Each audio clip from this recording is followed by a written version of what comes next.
রক্ষকী ভক্ষক অভিযোগ কাদম্বিনীর বাবা মায়ের সুপ্রিম কোর্টের উপর ভরসা আছে। আজ মুখ্যমন্ত্রীর বৈঠকে স্নায়ুযুদ্ধ শেষ হবে, এটাই আশা করি। রক্ষকী ভক্ষক আমরা আগের থেকেই চেয়েছিলাম কাদম্বিনীর দেহ সংরক্ষণ করতে, কিন্তু প্রশাসন করেনি। ৩০০-রও বেশি পুলিশ দিয়ে আমাদের মানসিক প্রসারের সৃষ্টি করেছিল। আমরা অপারক ছিলাম। পুরো সিস্টেমটাই অর্থাৎ প্রশাসনই প্রমাণ লোপাটের চেষ্টা করেছিল। আমাদের ৩ ঘন্টা পর দেহ দেখতে পাওয়া গিয়েছে।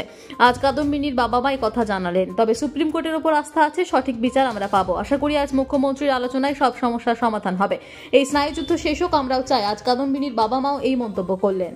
সেটা এই অভিযোগটা আমরা প্রথম থেকে আমরা যেটুকু আমাদের সাধারণ বুদ্ধিতে যেটুকু আমরা বুঝতে পেরেছিলাম প্রথম 12টা 10 মিনিট ওখানে ঢোকার পরে, সেটাই সিবিআই সেটাকে দেখেছে এবং সেইভাবে বিচার করে তাদের অ্যারেস্ট করেছে। সংজ্ঞাহীন যদি পাওয়া যাবে তাহলে আমাদের 3 ঘন্টা মধ্যে তাদের কাকে দেখতে দেওয়া হলো না কেন এবং তাকে চিকিৎসার ব্যবস্থা করা হলো না কেন?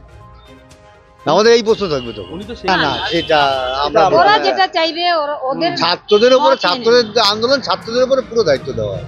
সেটা তো একটা জিনিস আমরা তো বারবার বলছি, রক্ষকই ভক্ষক। যেখানে আমরা প্রথমে বিপদে পড়লে তো পুলিশের কাছেই যাব, গেছিলাম কিন্তু কোনো সমাধান পাইনি। এই জন্যই আমরা বাধ্য হয়ে হাইকোর্টে মামলা করে সিবিআই কে। এবার কি পুলিশ নিশা কুমার আসছে, নিশা ওখানে আরিশ বিলাল ডিসি ইস্ট।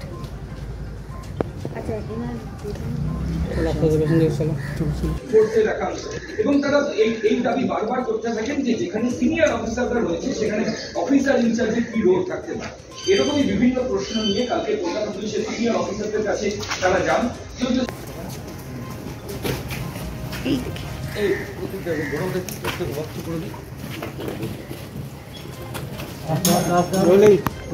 আপনারা দেখছেন সংবাদ শিরোনাম।